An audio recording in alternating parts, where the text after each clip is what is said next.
Good afternoon, colleagues, and welcome to the June edition of GFM Talks. I always start each of the talk sessions just by reminding all of us of why we put on the GFM Talks. And this is the forum where colleagues from across the GFM can come together and share something that they've been working on in their own classroom, in their own school, in their own context within the GFM.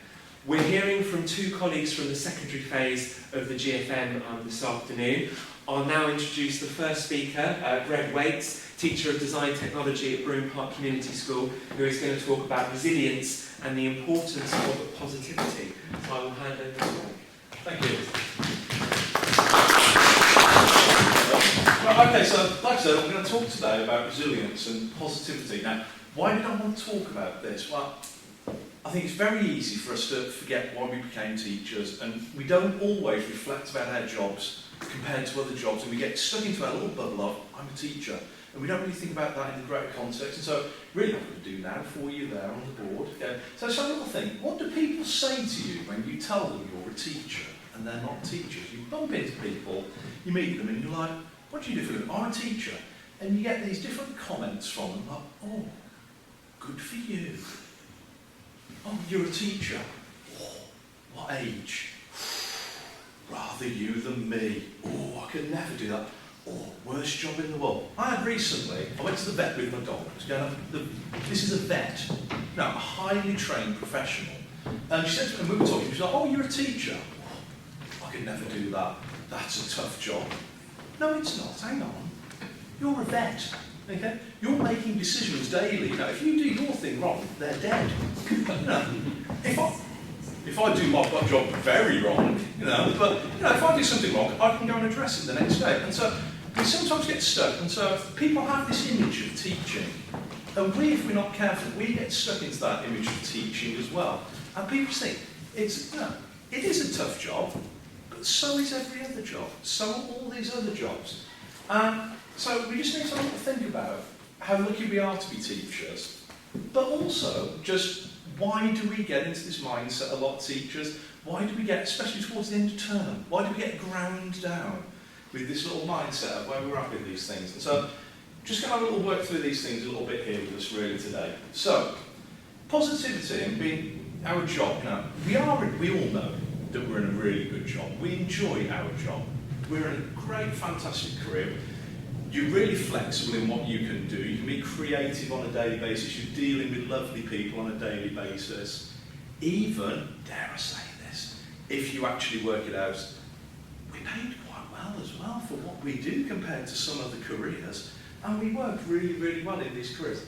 So why do we sometimes think it's bad? Why do people think it's a bad job? I did some little bit of investigating into this. And what you tend to find in the UK, whenever you're in a big organisation where there's them at the top that can't be named, people get a bit negative and it's easy to moan. If you're in a little office and the manager's sat in our office over there, you can't really moan about them at the top because they can hear you. And they're going to sack you next week if you're doing it. In education, there's them at the top. Who are they? There's Mr. Ofsted, government, these people. People, it's them at the top changing the goalposts again. NHS, they do the same. You talk to nurses, like, well, all these pressures from them. So who exactly is them? Well, they don't know. And so it's very easy for us to get into this mindset of a little bit of negativity because it's so easy to moan. And if we're not careful, we get this moaning at every level. And it really breaks things down and just makes it such a sad fun to be working a lot of time. And so the key thing there as well with us is resilience. Okay? This being able to cope with this pressure, this coping with these moaners around us, this coping and being, no, actually, I am going to be positive because I came into this job for a reason, I do it for a purpose, and that's why I'm here. And so really, that's the main thing I want to talk about, this idea of resilience. Okay? So it's a word we've often heard bandied around, and it's a word we always use, resilient. Back in the day, we said, oh, she's a tough cookie, or the kids, oh, she never gets ground by them. Why? Oh, she's just tough, she is. She copes with it, oh, he's tough, he copes with it, he can handle that. No, but why? You know, we all know the concept of a growth mindset. We know we can all get better. So let's just take a moment to have a think about this idea of resilience, right? What do we mean by resilience then? It's our ability to adapt to stress, pressure and trauma. Now, little thing, I've got a bit of a background from the military as well, so I do apologise. This whole concept of resilience very much came out in World War II, and it was trying to get to the bottom of how these soldiers cope in these horrendous situations and in these really challenging situations, coping with stress. You know, there's me moaning, because I got moaned at by year 9. You know, we're on D-Day, let's think about the stress. Let's really think about that stress there. Now, pressure and trauma. Now, the trauma to me, I got told to F off by a child. You know, I can cope with that when I think about these other people's traumas. So, trying to get to the bottom of this and trying to work it out. And so the military did a lot of work on this over the years, and it's now branched out into industry, branched out into education and all these areas. And so, how do we cope with these things? What is resilience? What do we mean by it? And it very much gets broken down. You often hear phrases like the 5 pillars of resilience or the 5 areas of resilience. And there's very much 5 different areas to our resilience. And some of these words we have to be a bit careful with because people often misinterpret them, such as spiritual and what we mean by that. Yeah? So the 5 areas that make a person resilient. First of all, there's your mental resilience. How do you cope with the day-to-day pressure? How do you handle that day-to-day, just getting on, 100 jobs coming at you at any given time? How do we work with that one? How do you not just, I'll just give up and go and cry in the corner? How do we cope with that? There's the physical resilience, and I think we all know that one when you get towards the end of term. In the last 2 weeks, that physical resilience, you're exhausted, I can't actually get out of bed again. Okay? We have that physical resilience. How do we cope with that? How do we get ourselves better? The emotional resilience, you know, that can I handle this one more time? And, you know, in the case of our job, that it might be that case of a person's nagged me 20 times today. It might be. I've been shouted at. I've had bad classes all day. I've really struggled with this emotionally. And so how do we handle that? How do we not just go home and cry into our pillow? Okay, how do we cope with that? Social resilience is a really important thing, especially in our job. The social resilience, that how do I build relationships with all of these people? We do have to do that. How do I turn this around into a relationship that can work with this student, that can work with this other person as well?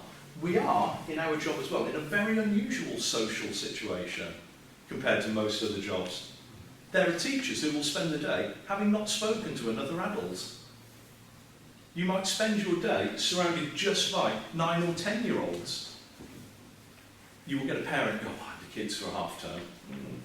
Yeah, we have 30 of them for the other 7 weeks before it. Okay, so it's how do we cope with, adapt and handle that emotional and social side of it. And find the spiritual resilience. Now, spiritual, very careful word, but I think actually in education we do all have that spiritual resilience. We all came into this job for a reason. We all came in because we wanted to be teachers. We came in for a purpose. We're not in a situation in our job where, what did you achieve today? Well, I paid for the front half of the boss's new Audi he's getting next year. Yeah. What did you achieve today? Actually, I know I made a difference to those children's lives and that kid's life. He really did that. Oh, it was wonderful. You should have seen him. We get that. We have that purpose. And sometimes it is very easy for us to forget that. And sometimes we forget that part. But if we haven't got all of those areas together, that's when we can start to struggle a little bit. And that's where we can find it a bit challenging a little bit sometimes. And so what we need to think about is what causes us to lose some of these things. What do we often have in our lives that makes it difficult? And what can we be doing to make it better? So, let's start with that first one. Right, risks. Whoop. That's what it's a bit of a clicky button there. So, risks. What can impact how resilient we are? What things can affect us as we do this? Home life. So many teachers and so many people in other jobs. Home life will have an effect on your day-to-day life. I'm not just being dramatic about this. I'm not meaning if you've had a blazing argument before you come to work. Even if you've just had a faffy morning, you ran out of milk, you haven't had your coffee, you haven't had this, you haven't had the breakfast, your normal breakfast, you get there, you're just flustered, you're a bit flappy. Your class arrive, you're flappy. That resilience is just being knocked just that little bit there. Obviously, if home life is a problem, that's going to affect your professional life as well. And so we do need to think about that in so many different jobs. Debt, loss of income. We're relatively fortunate in our job. We are paid fairly well.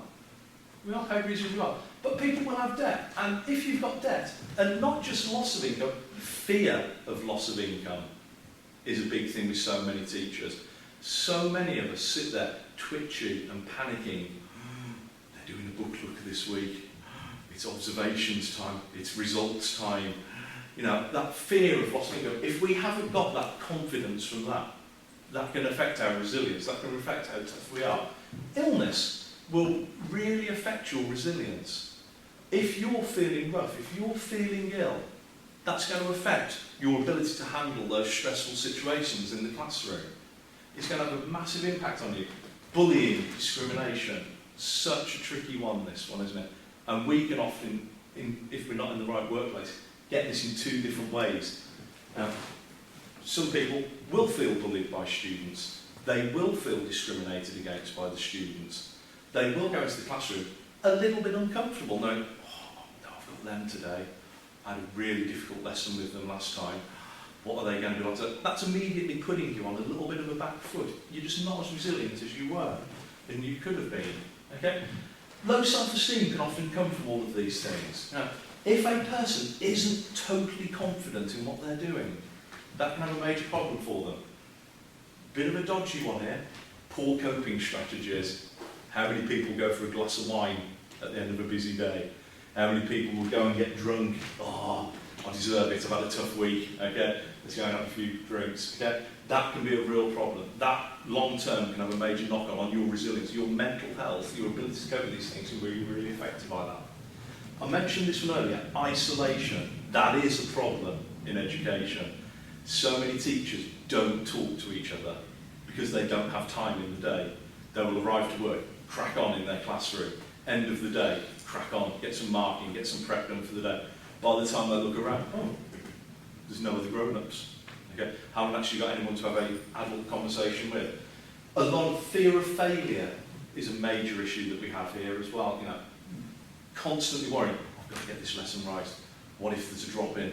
I've got to get that wrong. I can't risk not having that lesson go well. I've heard that they're doing this today. It just all builds up. And the strange one on here that is often flagged up with resilience, lack of direction. If a person doesn't know where they're going, they're just going, I don't know what I'm doing. And it's going to affect their resilience. They don't know how they're going to move on from there. So, quite a lot of risks there. A bit of a sad slide, that one, really. A bit negative. But we've got to try and be aware of these things that can all affect us. So, more important then, what can we be doing? So, really, there's two steps to this. What can you be doing? And what can we be doing with our colleagues to help them as well? So, it's really important for us to take time for reflection. Just to take that time to be, what's gone well today? What was good about today? Trying to be, I'm not saying you've got to be happy, smiling, yeah, we did this, but just being able to be. Actually, yeah, that was really good today. Try and think of the good things in our lessons and our days before the bad things. We always find it very easy to find the bad things. Identifying those achievements. Actually, I did this well today. It might only be one thing. You might have had a disastrous day, but still think, actually, but that thing was really good. That did work with that student. Such an important part, the bit that we all neglect, the bit that we all forget about, our diet. You know, eating properly, drinking properly really does help us. If you're wired on your 20th coffee of the day, who knows what's going to go wrong in your lesson? I think we had a few knowing faces there. Okay, what happened in your lesson? I have no idea. I was up there for the whole lesson. I don't know what happened. Okay, so focus on what is in your control. It's very easy to get hung up on, what if he does this? What if this happens? What if it does?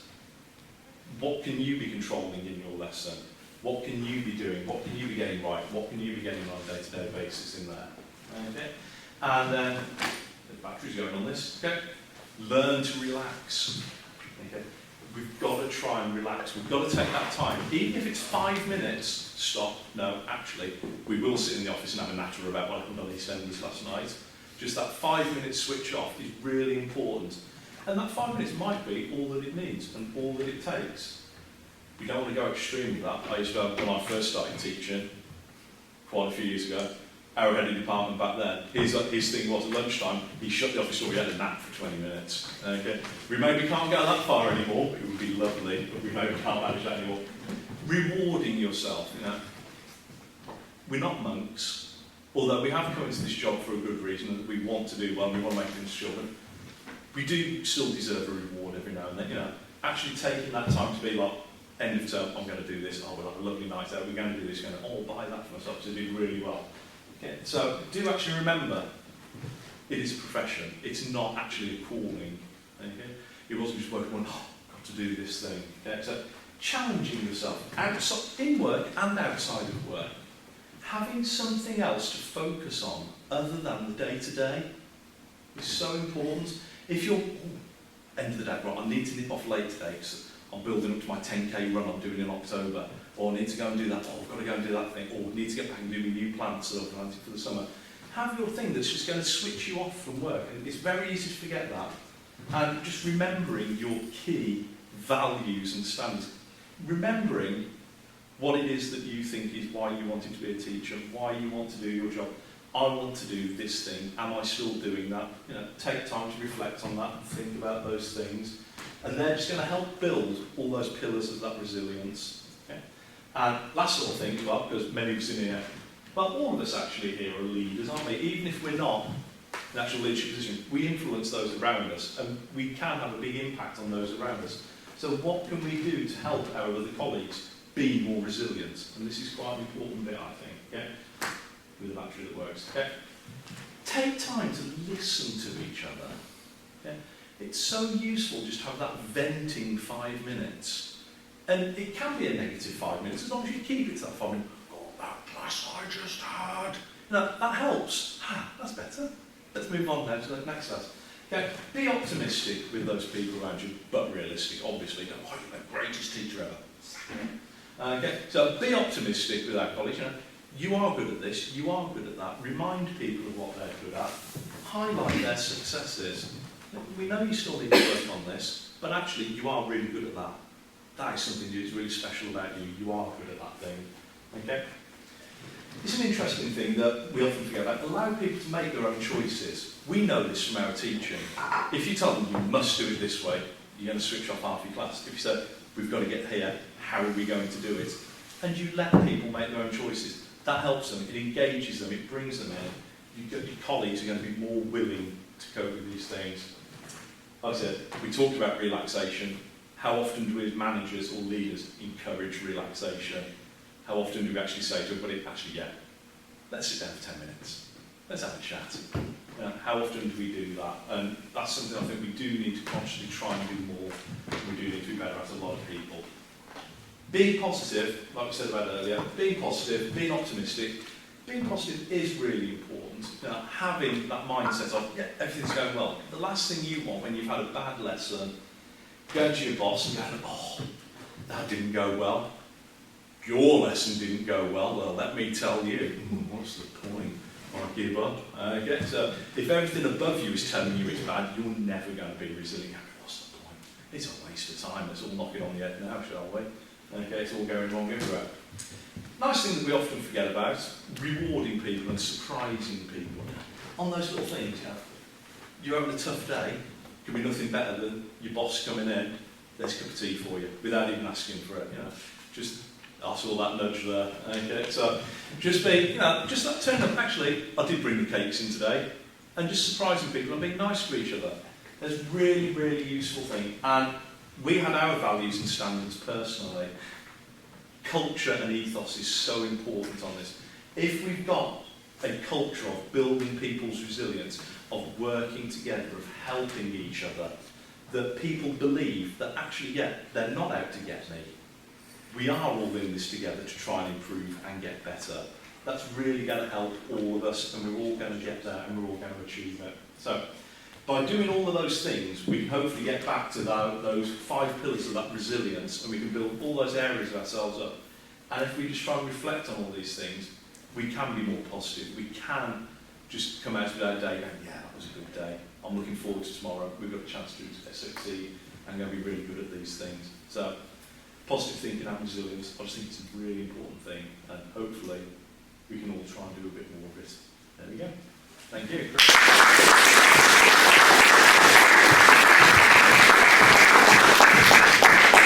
Thank you to Greg there for sharing that with us and for making us all stop and think about, well, how resilient are we? How much do we stop and think that we're so lucky to be in this profession and to be working in education, working and making a difference at the end of the day, the same difference we make to the lives of young people.